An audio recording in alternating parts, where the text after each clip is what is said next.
Hey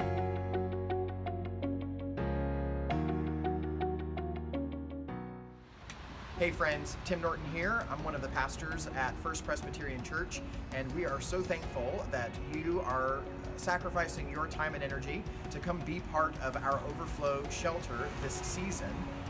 This video is meant to be a quick thank you, but also a what to expect summary, so that when you come on your volunteer evening, you'll be able to know where to go and what types of things you'll be doing. The first thing you need to know is where to park. Downtown Winston, Salem can be a little confusing with all of the one-way streets, but the street behind me is Marshall Street, and you'll want to come off of Marshall Street and hang a left at any of these entrances. You'll be able to park in this side free of charge without any parking pass, and we'll be able to show you where to go once you get out of your car. Once you get out of your car, you're going to want to head into our fellowship hall. So if you look in this hallway, it's the first door on the left. There will be a large floodlight that illuminates this hallway, so you'll be able to see. But let's come on and head in. You know, when men and women experience homelessness in our community, it's often hard to think about what it would take to bring them into stable housing. The different reasons that bring somebody to experience homelessness are as diverse as the people themselves.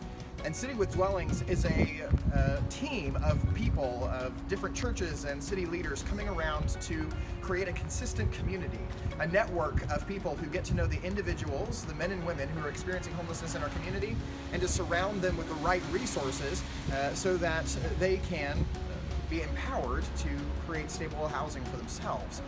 It's an incredible ministry that City with Dwellings does during the day. There's a lot of outreach and a lot of manpower that goes into this partnership. And what you do with the Overflow shelter is create margin. You know, it's really hard for people to work on long-term goals when they feel like they're trying to survive on a night-to-night basis. And by volunteering for this Overflow shelter, you're creating mental, emotional, and spiritual space for the men and women to engage City with Dwellings during the day, and perhaps, Lord willing, create stable housing. So let's come on into the fellowship hall. When you arrive, you'll knock on the door, and one of the team leads will be able to let you in. Welcome to the fellowship hall of First Pres. When you arrive by 9 o'clock, you'll see that the room that we're standing in will be transformed into 3 different sections.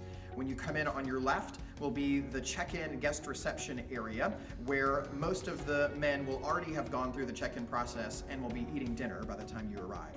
Dinner is served to your right, and as I mentioned, the dinner team that's serving dinner and most of the guests will be seated there as you come in. And when you come in, we'll have one of 3 people that'll greet you.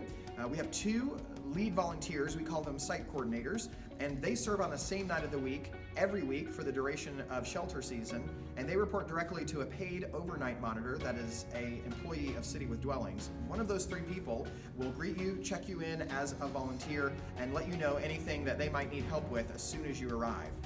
Most of the time, as an overnight volunteer, you'll come in around 9 o'clock and be able to get settled for a little bit.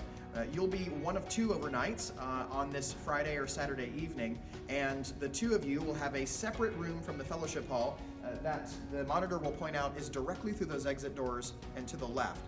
There, you'll be able to put your personal belongings, pillow sheets, the things that you'll need. And as a reminder, we have different refreshments and things that you might want. Also a blow-up mattress, a cot, or a couch, depending on your preference. You can use any one of them to sleep. Overnight monitors work in shifts, so you'll want to talk with the person that you're volunteering with to decide if you want to take the first shift to stay up or the second shift to stay up. Both of you will be up in the morning to help our guests check out and be on their way first thing in the morning.